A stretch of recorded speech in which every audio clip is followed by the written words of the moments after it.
Hello, everyone. Hope everyone's having a great night. So, I wanted to talk about real quick cirrhosis of the liver and liver diseases in general. Coming up in October is Liver Awareness Month. So, I thought maybe I'd make a video again about my journey and how I found out I had liver awareness, how I found out that I had a failing liver, and what I went through in the process. Hopefully this helps, and the main thing is I want to bring awareness that this is not a just a oh, you drank too much so now you have liver failure disease. A lot of people think, and they get the thought that they think of the old man that drank for 40 years and now he's dying because his liver gave out.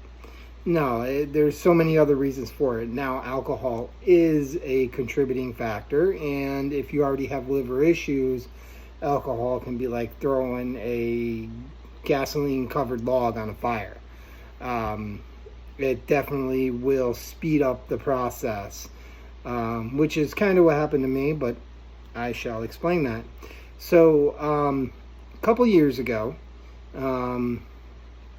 I'd gone through some things in my life, and I hadn't drank for like a good 14 or 15 years. I haven't even had a beer. And we started drinking socially with some friends. And then I went through a breakup after a long marriage.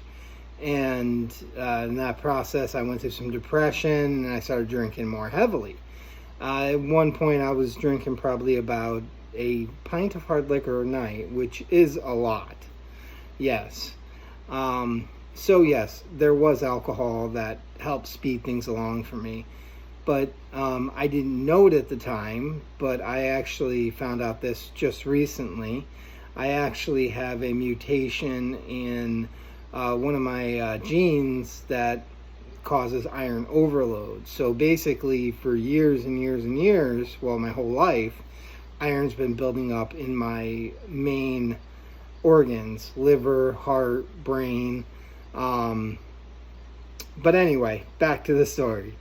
So anyway, I started drinking heavily. I went through depression, and to the point where, I didn't want to do anything, didn't want to see anyone, didn't want to talk to anyone. I had a hard time even getting out of bed. And yes, depression is a real thing. A lot of people think that, oh, well, just pull yourself together and go. It's debilitating. I was in a bad place. I was in a pretty dark place. And I'm not afraid to admit that the alcohol was a contributing factor, and I definitely during that process was drinking too much. So, but anyway, I had drank for about 2 years, 2.5 years, and there were 2 periods of time where I didn't drink a drop for a good 3 to 4 months in a row, twice. And all of a sudden, I started noticing things like my stomach getting larger. And one of the first things I noticed was I had lost a lot of muscle mass. And I was a, pretty strong guy. I mean, I used to, work on cars for a living and manage shops and things like that. Lift up engines and transmissions. And I used to be really strong. And all of a sudden, it's like I had no strength. My arms went from this to like this, and I'd lost that muscle mass. And of course, I didn't think anything of it. I knew I should probably go to a doctor, but I was afraid. I was afraid because I had an idea that the alcohol was causing this, and I didn't want to go and say, I'm drinking too much, doc. I was embarrassed, so I didn't go. Anyway, so this continued, and I noticed my stomach getting larger, and I went to a family function, and my sister said, "What's with the big belly and the thin face?" And I didn't think anything of it at the time, but, I wasn't feeling well at all. And, that's when I started noticing things. I would eat something. I could barely eat anything. My stomach was full really quick. I'd be thrown up all the time. If I tried drinking, I would throw it up. Uh, and this is the gross part, but I noticed that my stools were like a clay color, like that light brown color, which I didn't know at the time, but that is a sign of liver failure. Also, I noticed developing some hernias, and I didn't know why at the time, and I knew that hernias need surgeries and things like that, so I tried self-remedying, and eventually got to the point where I couldn't breathe. I literally was gasping for air walking from one room to the next.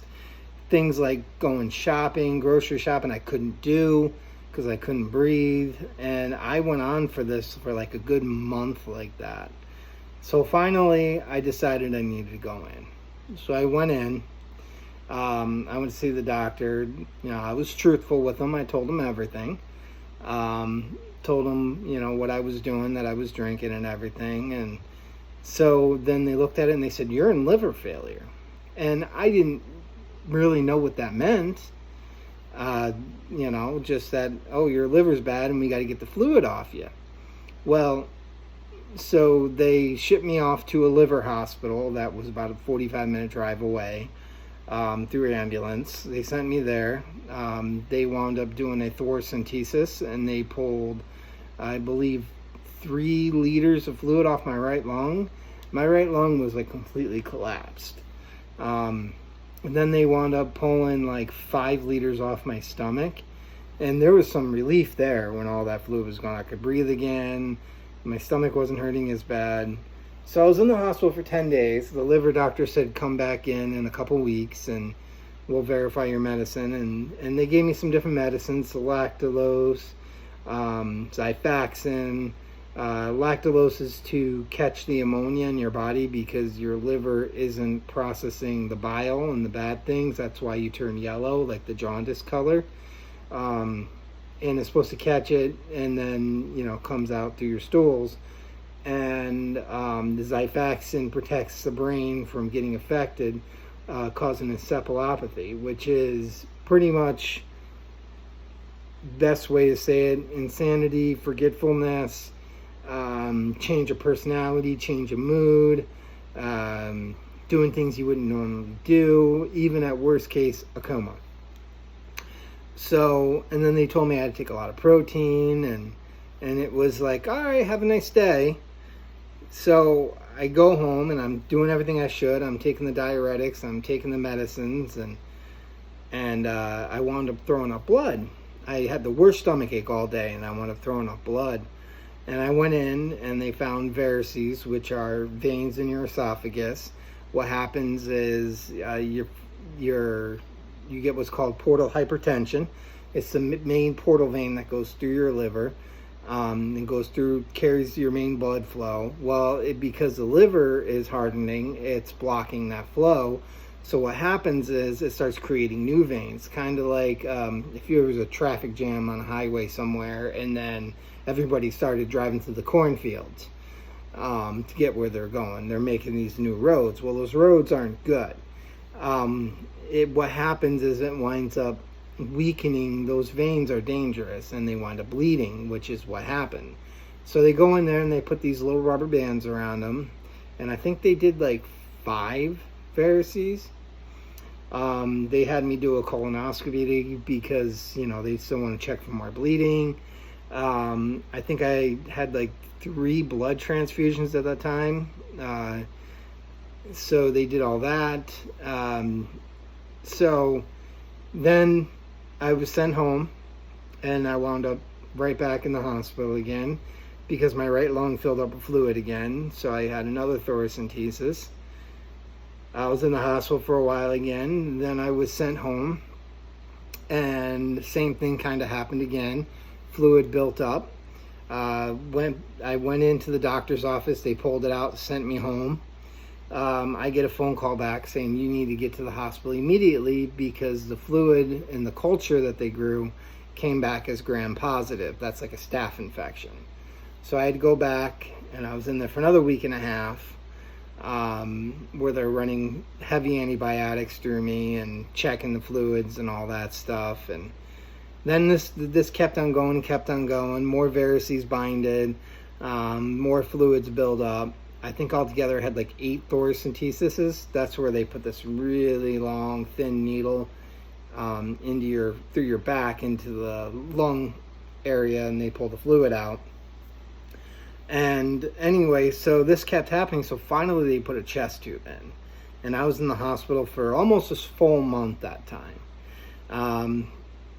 And I maintained a positive attitude throughout this whole thing because, I felt like whoever was around me, as far as nurses and doctors and things, it's not their fault that I'm sick. So I wanted to make sure that, they could say, they don't leave the room being mistreated or, feeling like they did something wrong because I'm sick. So I tried to keep that mindset of staying completely positive throughout the whole thing. There were some pretty tough situations. Finally, it got to the point to where they gave me about 90 days to live. My MELD score was real close to 40. There's still fluid on the lung. So and then they talked about doing a liver transplant, and I was actually turned down for it. And the reason why I was turned down for it is because I didn't have a support system where I lived. They require somebody to be willing to take care of you and sign off saying that they're going to be there for you and help you and all that stuff. Well, I didn't have that. So I called the nurse in and I said, you know what, I'm not going down this way. I said I'm going to continue exercising because I had no energy. I had zero. I mean, I looked like a pumpkin, so I said, let's start walking. So little by little every day I started walking. The nurse would come in with her gait belt, wrap it around me, hold me, make sure I didn't fall. So I just kept doing this. And eventually I was able to do it on my own. And I'd get out and walk around. Well, eventually the fluid stopped building up and I was able to get out of the hospital. I had gone back in one more time to have the stomach fluid pulled out and to have one more thoracentesis done. And I wound up having to move to family members 10 hours away, which was a tough decision because I had to leave my kids behind at the time. But in order for me to get a liver transplant, that's what I had to do. So I did the move. Well, little by little I started getting a little bit better. My MELD score started going down, and I did this by staying positive, by exercising, by getting out doing things, different stuff like that. So I continued to do this and work on it. Finally got down to somewhere like around 17 MELD score, which is way better than close to 40. I got my color back. I started getting some muscle back. So I'm continuing to fight and go through this. And so then I started working. I was on disability, and they gave me a notice saying that I could go back to work. So I did. Wound up taking on too much than I should. And over the last month, I've had a bit of a bout. Legs filling up with fluids building up, my ammonia levels spiking, going high, personality changes, things like that. So I'm trying to maintain them as best as I can. I had to cut down the hours that I was doing at work, which is tough because it's hard to live on disability alone. So that's why I had to go work. To be honest, I don't really have the energy for it. I get tired easy. I have to continually eat protein, which is hard to do when you're at work. And also taking your diuretics is tough to do at work because you're in the bathroom constantly. It kind of defeats the purpose of that. But hey, you know what? Life goes on. I'm going to keep fighting. I'm going to keep going. The last time I actually go again to see the liver specialist here in a couple weeks, they're going to screen me again for liver cancer, which they do every 6 months. So hopefully that comes out good. So, and I'll be going over everything with them, and I will make a video about that once that happens. Um, so, but yeah, I'm gonna continue fighting, continue going, doing the best I can, staying as positive I can. Um, you know, sometimes it's tough because you do live in this situation to where you're not able to do the things you want to do because, one, you don't have the money to do it. Sometimes it's hard to even get by.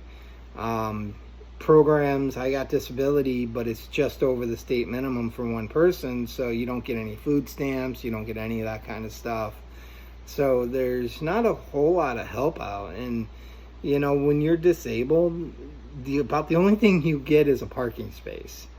They don't give discounts for people who are disabled. They don't, unless you're a veteran, which, you know, well, as they should, fighting for this country and stuff.